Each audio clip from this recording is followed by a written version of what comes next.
They handed me the keys to a building with no roof, no windows, no doors, no walls that weren't cracked or sinking, and then they had the audacity to smile, as if they had just gifted me a palace.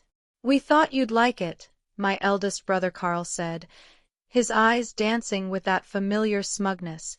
"It's perfect for a lady like you.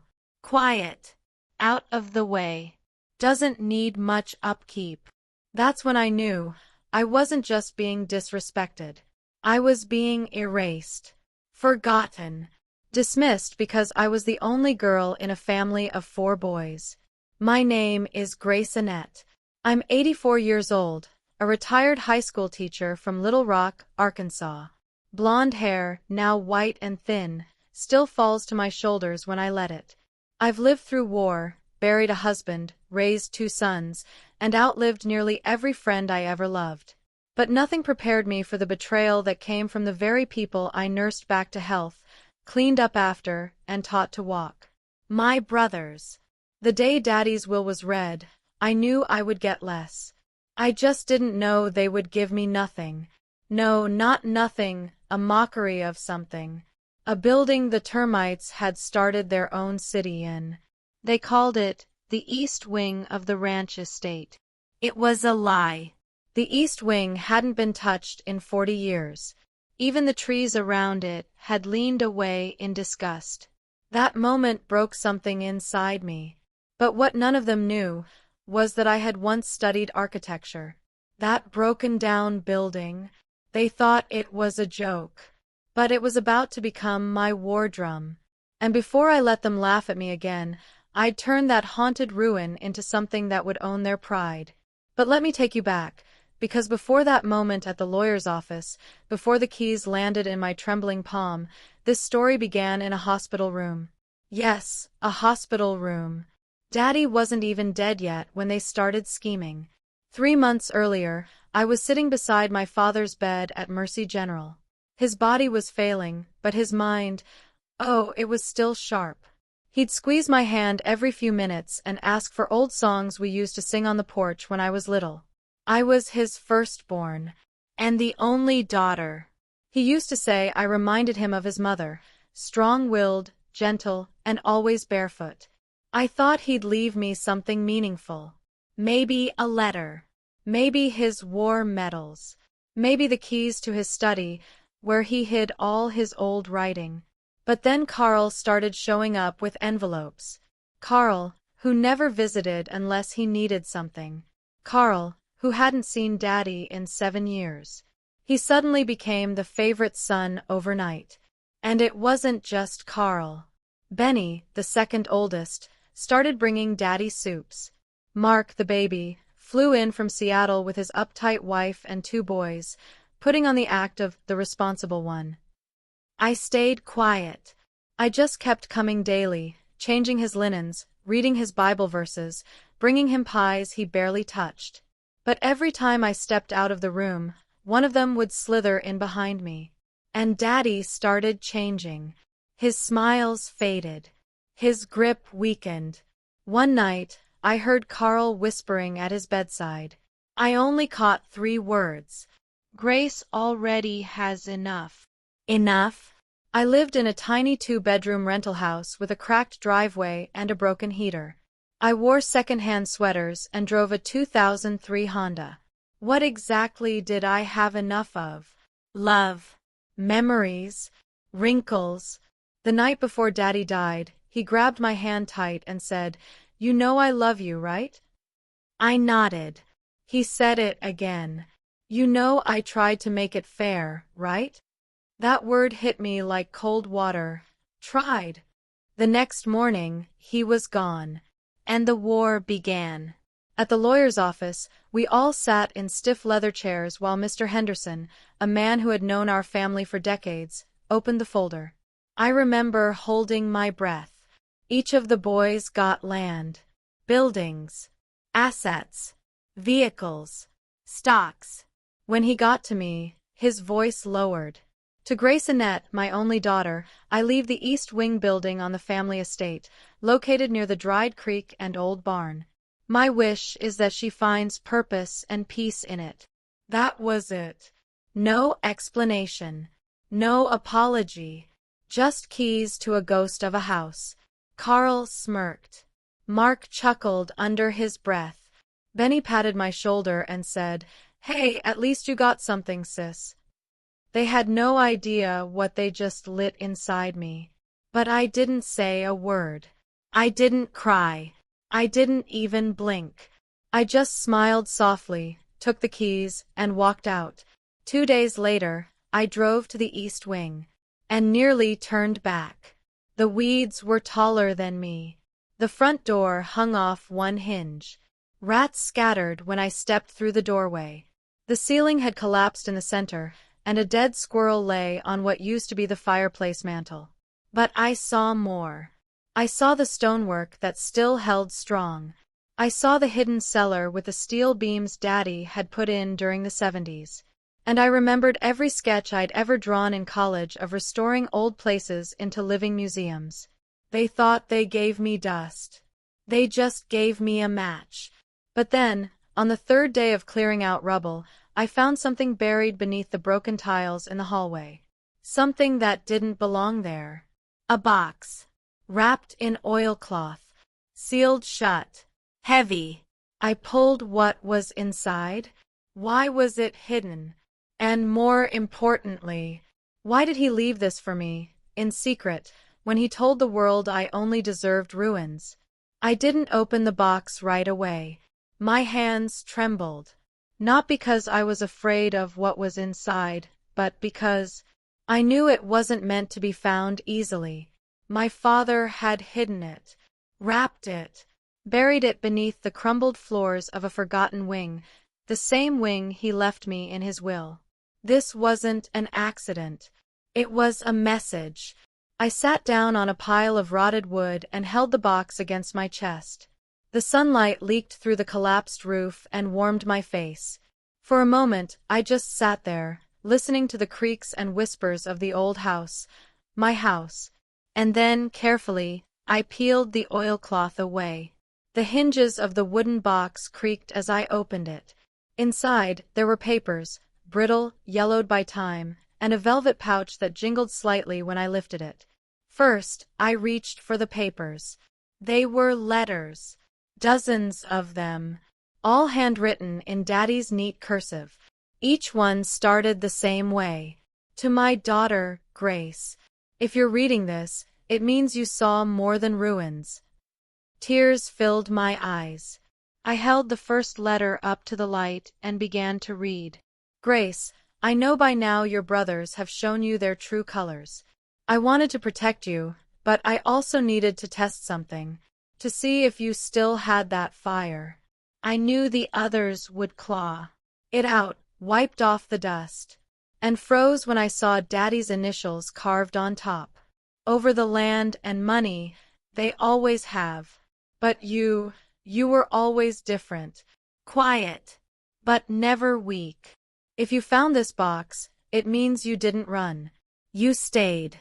You looked deeper. That's the daughter I raised. Now listen closely. My breath caught in my throat as I flipped through page after page. My father had poured out his regrets, his memories, and eventually, secrets. Real estate documents, bank account numbers, and a map. A hand-drawn map of the estate, showing areas that were long forgotten, including a red X behind the barn with a single word beside it, vault. A vault. I stared at the ink, my heart pounding. Then I opened the velvet pouch. Inside were 6 golden coins, real, heavy, and glistening even under the layer of dust. Coins I recognized from Daddy's old collection he claimed had been lost in the fire. He hadn't lost them. He'd hidden them. And he hid them for me. That night, I couldn't sleep. I lay on the sagging old cot I dragged into the East Wing and stared at the ceiling where stars peeked through. My mind was racing. Why did Daddy hide all this? Why didn't he just say it in the will? Why this game? The next morning, I took the map and headed to the spot behind the barn. The area had become overgrown, vines twisting up dead posts and squirrels darting between the brush. I hacked through it with a rusty garden machete I'd found in the cellar. When I finally reached the spot marked on the map, I was standing in front of an old water well, covered with boards and stones. I knelt, began to pull it apart, one stone at a time. And there it was, a steel hatch, rusted but intact. It had a handle and a keyhole. My hands reached instinctively for the box in my pocket, the same box from the velvet pouch. I turned the key in the hatch. Click. My knees buckled. I was breathing so hard I thought I'd pass out. The hatch lifted with a loud creak, revealing a narrow stairwell that descended into darkness. And at that exact moment, I heard a voice behind me. Well, what are you doing out here, sis? I turned sharply. It was Carl, dressed in khakis, holding a bottle of beer, and grinning like he knew he'd caught me stealing. But he hadn't seen the vault yet. And he hadn't seen the box. Yet. I stood in front of the hatch, blocking it with my body. Oh, just clearing some space, I said, trying to keep my voice steady. This place needs a lot of work. He stepped closer, squinting. You're really planning to live in this dump? I figured you'd run off crying by now. I smiled, tight-lipped. I'm not so easy to get rid of. Carl stepped closer, too close. His eyes flicked to the broken ground, the scattered stones, the edge of the hatch I couldn't hide. What's that behind you? Just old junk, I said, backing up again. But then, he saw the corner of the map sticking out from my pocket, and his expression changed. That yours? I didn't answer. He lunged. Before I knew it, we were both on the ground, his hands clawing for the paper, me screaming and kicking. Let go, Carl. Let go. You think Daddy left you something valuable? He hissed. You? The charity case? The schoolmarm with no money, no land, no husband? He pitied you. He finally ripped the map from my pocket. I scrambled up, but he shoved me hard against the tree. You stay out of this, he growled. This belongs to us, not to some spinster sister who doesn't know how to handle real estate. Before I could reply, he turned and sprinted toward his truck, clutching the map like it was gold. I stood there, shaking, my cheeks stinging, my body sore from the fall. But the hatch was still open, and Carl hadn't seen what was inside. Not yet. I picked up the box and the coins, tucked them deep in my coat, and slowly descended into the vault, heart pounding, darkness wrapping around me, the air cold and thick. What I saw at the bottom stopped me in my tracks. It wasn't just a vault. It was a room. Stone walls. Wooden shelves. And on one shelf, something that made me gasp. A deed. Signed and stamped. With my name on it. And the name of a business I never even knew existed. Annette Holdings, LLC. What had Daddy been building in secret? And why was my name all over it? I held the deed with both hands, afraid that if I blinked, it would vanish. Annette Holdings, LLC. Established in 1978. Owner, Grace Annette. Me. My name was typed in bold ink, stamped with the county seal, and signed by my father. The date on it. 2 years after my mother passed. 2 years after I moved back home to help raise my brothers when they were too wild for Daddy to manage alone. I'd never heard of this company before. Never saw a single document or checkbook. Yet here it was, hidden beneath the earth like buried treasure. The air in the vault smelled of damp wood and forgotten time. Dust floated in the air, catching beams of sunlight slipping through a crack above. I searched the shelves. Binders. More envelopes. Boxes labeled with years. Receipts, bank statements, rental agreements. It was a fully registered holding company. My father had been slowly acquiring properties and listing them under my name. Small buildings, a storage facility, even a piece of farmland just outside town. The only name on all the documents? Grace Annette. Suddenly, the vault didn't feel like a grave anymore. It felt like a throne room. I should have been happy, proud. But all I felt was confusion. Why hadn't he told me? Why hide it from me while I lived poor and worn, wearing shoes with torn soles and clipping grocery coupons in my little rental kitchen? He let me believe I was the forgotten one, the useless old woman with no claim to the family name. Why? I clutched the deed to my chest and whispered to the shadows, "Daddy, what were you protecting me from?" When I climbed out of the vault, the world felt sharper. Bridge, because if Carl had seen the map, it wouldn't take long before he returned, and this time, he wouldn't come alone. I didn't sleep that night. I sealed the hatch, covered it again with rocks, drove into town before sunrise and bought a fireproof safe from an old hardware store owned by a veteran named Buck. "Looks like you're protecting something mighty precious," he said as he loaded the safe into my car.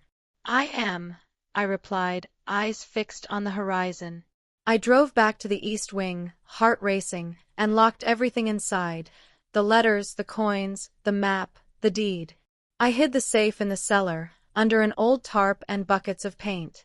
Then I sat down in the dusty living room and stared at the hole in the ceiling. The place still looked like hell. But I no longer saw ruins. Brighter. But the weight in my chest pulled harder. I knew one thing. I had to protect the documents. And fast. Because if Carl had seen the map, it wouldn't take long before he returned, and this time, he wouldn't come alone. I didn't sleep that night. I sealed the hatch, covered it again with rocks, drove into town before sunrise and bought a fireproof safe from an old hardware store owned by a veteran named Buck. "Looks like you're protecting something mighty precious," he said as he loaded the safe into my car. "I am," I replied, eyes fixed on the horizon. I drove back to the East Wing, heart racing, and locked everything inside: the letters, the coins, the map, the deed. I hid the safe in the cellar, under an old tarp and buckets of paint. Then I sat down in the dusty living room and stared at the hole in the ceiling. The place still looked like hell. But I no longer saw ruins. I saw a fortress. The next day, Carl came back. This time, he brought Benny with him. I heard the truck before I saw it, the low growl of the engine, followed by the crunch of tires on gravel. I peeked through the broken slats of the window.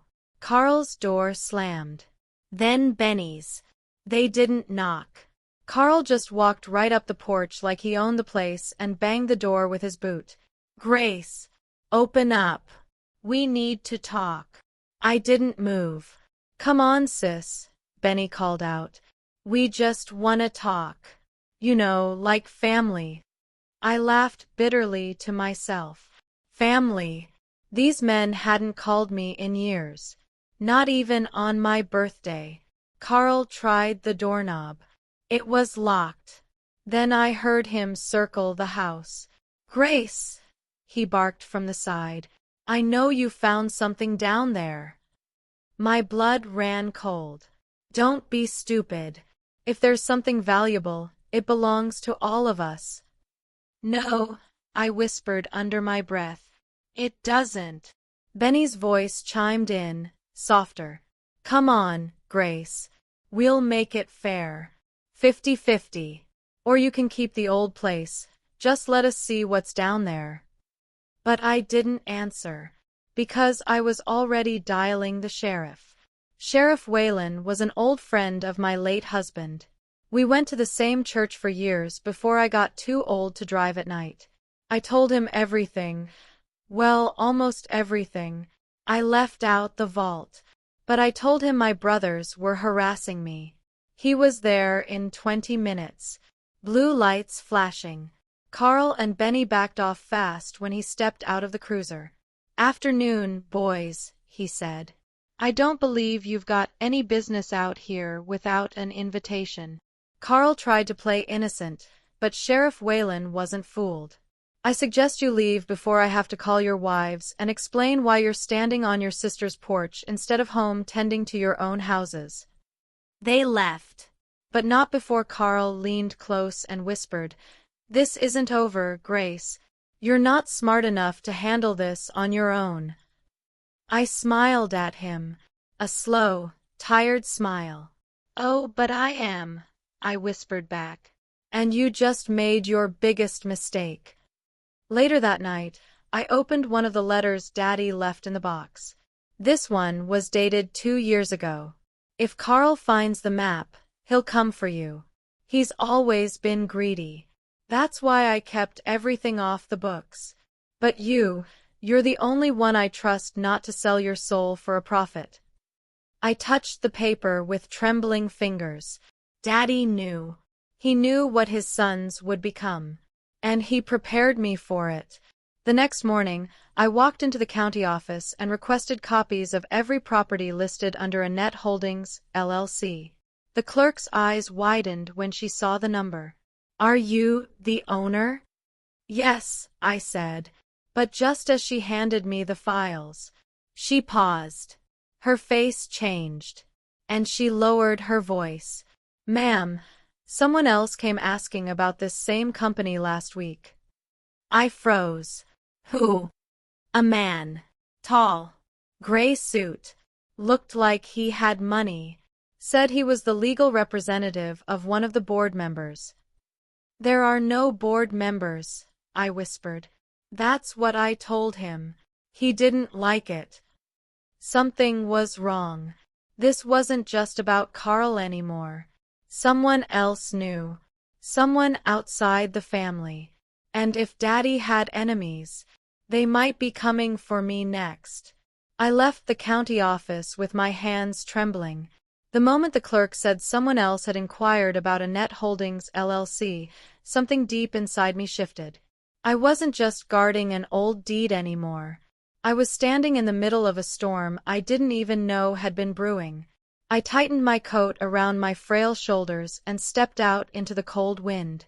My old Honda felt colder than usual when I turned the key. The heater rattled like it was coughing, but I didn't care.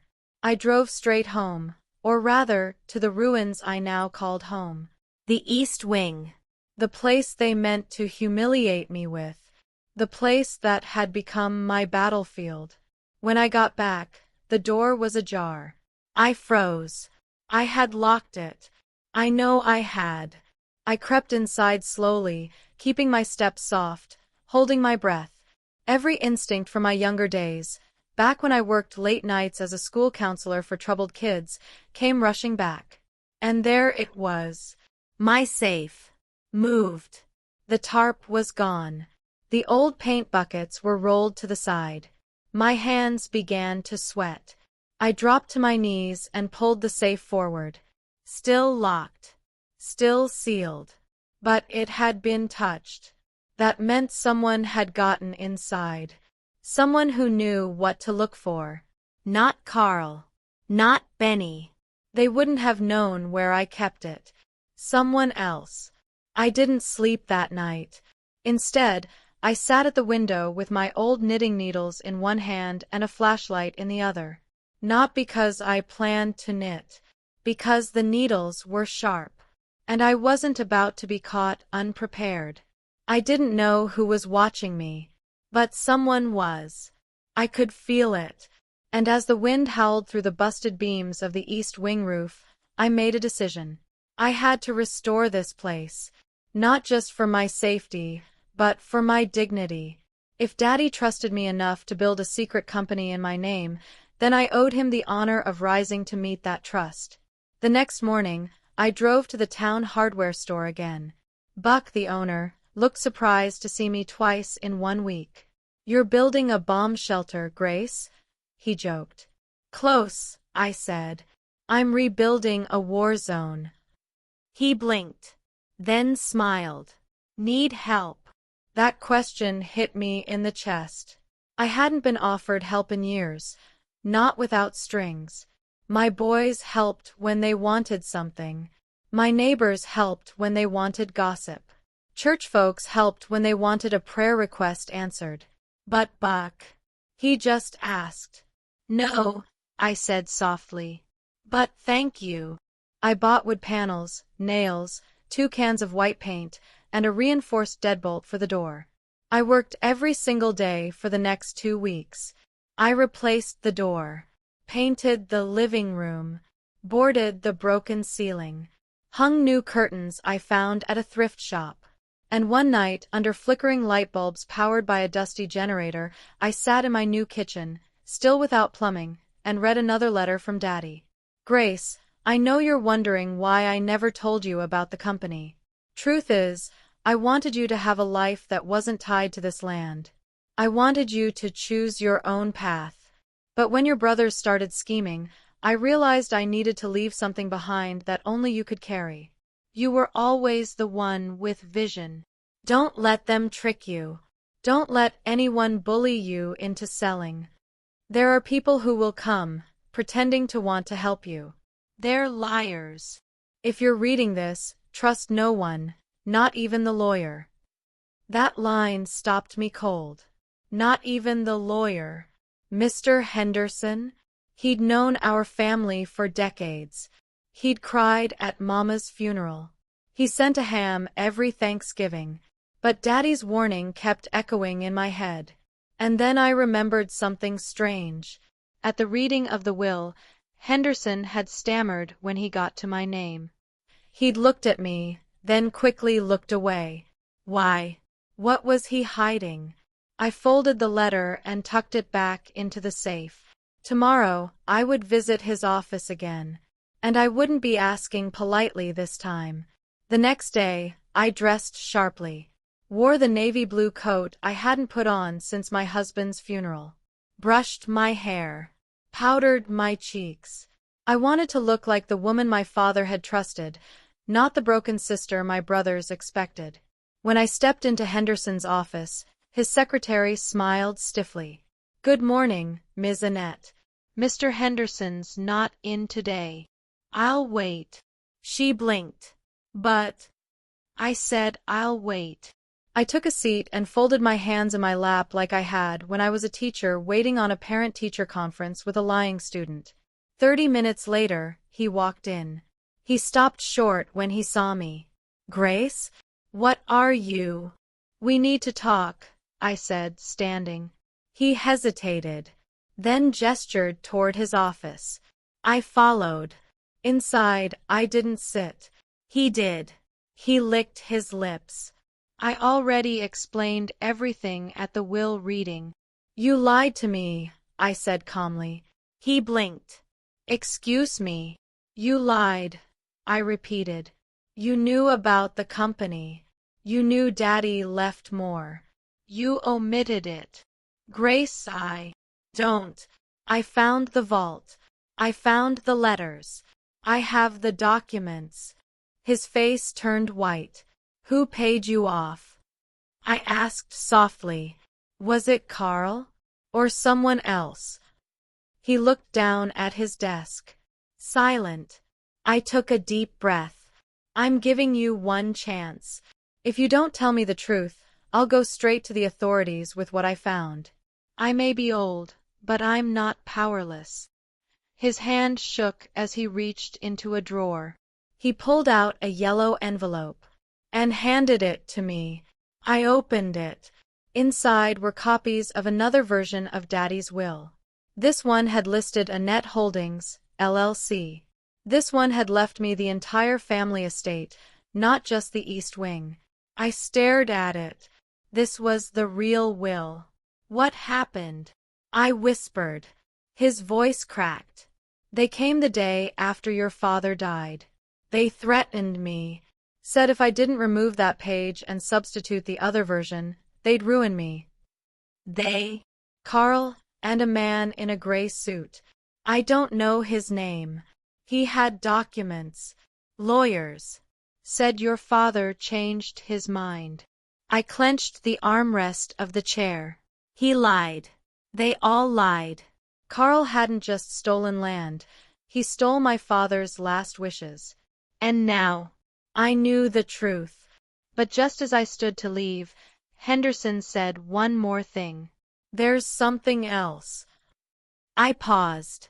That man in the gray suit? He wasn't working for Carl. Then who? He looked up slowly, fear on his face. "Your nephew. Mark's son. Jesse. He's the one pulling strings now." I staggered. Jesse, the sweet boy I used to babysit? He was 29 now. What could he possibly want? And how did he become part of this? Suddenly, the family betrayal ran deeper than I ever imagined. Not just my brothers, but the next generation, too. And if Jesse had access to lawyers and fake documents, then he wouldn't stop until I was gone. For good. The snow started falling the morning after I learned Jesse was behind it all. At first, it was just a soft drift, quiet, almost peaceful. But by noon, the sky had darkened and the wind slapped my cheeks like a warning from God himself. I stood on the porch of the East Wing, my fortress, staring out over the barren land. The trees were bare. The road, slick. The air, heavy. And yet, it wasn't the storm outside that chilled me. It was what I now knew. Jesse, my brother Mark's only son, had wormed his way into my father's affairs before the old man passed. The same Jesse I once taught to tie his shoelaces, the one who called me Grand Aunt Grace with those bright little eyes. Now he had lawyers, power, and intentions, all pointed at me. I didn't cry. I didn't even get angry. I just went inside, locked the door, and started planning. Because if there's one thing 8 decades of life taught me, it's that people only take from you when they think you have nothing left to fight with. Well, Jesse and Carl were about to learn that I still had something dangerous on my side. My silence. And my proof. The first thing I did was call Earl. His voice was rough from sleep, but he woke up fast when I mentioned Texas. "I knew it," he muttered. "They're making a power grab." I thought the injunction froze everything. It did. But they're trying to bypass it through corporate loopholes. If they can forge enough signatures and shift the holding address, they can file a claim that you're no longer a valid representative. In English, Earl. They're trying to steal it out from under you before the court can process the real will. I sat in silence for a long moment, then said, "Tell me what to do." What followed was a blur of quiet moves. Earl sent down a private courier with notarized affidavits. I signed everything: legal proof of ownership, intent to defend the estate, cease and desist orders ready for mail. He contacted a federal property clerk to halt the address change and submitted an emergency review. But that wasn't the part that scared me. It was the silence, the quiet, the calm before the next attack. Because every battle has a moment where the enemy disappears, not because they've lost, but because they're planning to hit you harder. 3 days passed. No cars. No calls. Then, on the 4th night, just past 11 p.m., my power went out. The heater died. The lights went dark. And the East Wing, freshly painted and patched, sank into cold silence. I lit a candle, wrapped myself in my shawl. Then I heard it. A low thud outside the window. Another. Then silence. I grabbed my flashlight and walked to the back door, slow and steady. No panic. I opened the door and shined the light out into the dark. Footprints. Fresh ones. And not mine.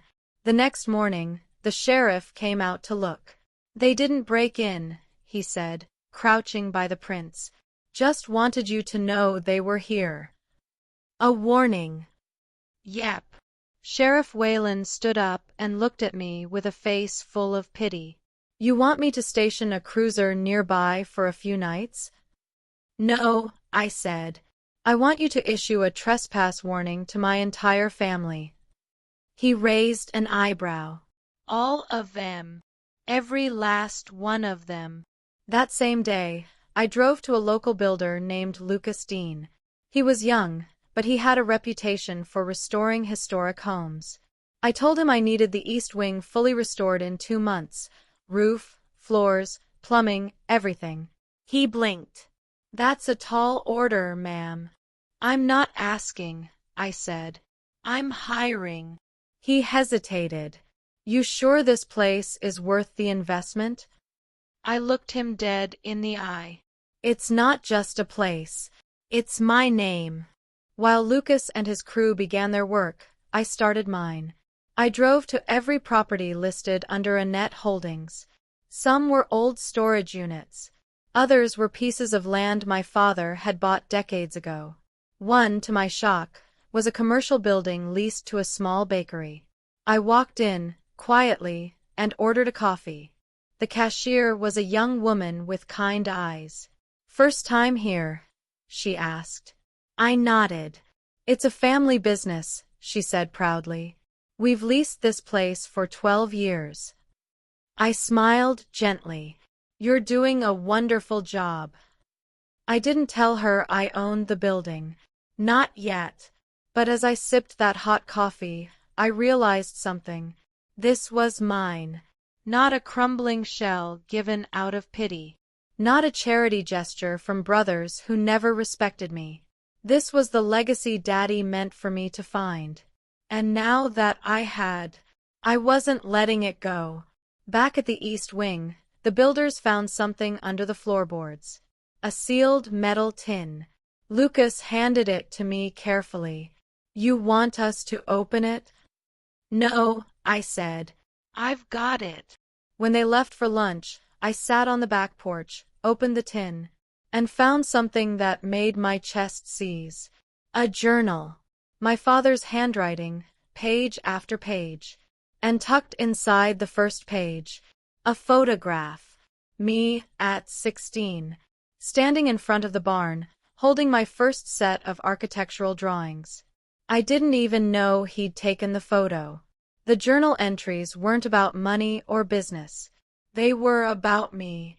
Grace asked today why I never let her build. Truth is, I'm scared. Not of her failure, but of how big she might become, and how little the boys might seem beside her. I know I should give her more. I just want to see if she'll take it without asking. She's the only one who still listens. Still sees me as a father, not a wallet. I'm proud of her.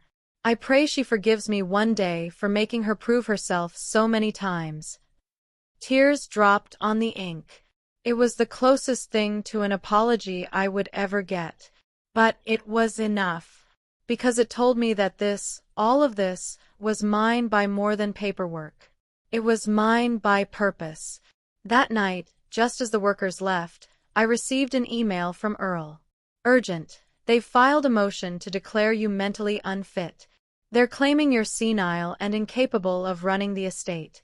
You've got 1 week to respond before they try to assign Jesse as your legal guardian." I sat in my nearly finished living room, surrounded by boxes of my father's notes, maps, receipts, and the crackling sound of an old record player I'd salvaged from storage. And I smiled. Because I knew exactly what to do next. I picked up the phone and called an old friend of mine, Mary Duval, retired judge. Still sharp as a whip at 82. "Grace Annette," she said. "Haven't heard your voice in ages. Mary, I need a witness." "For what?"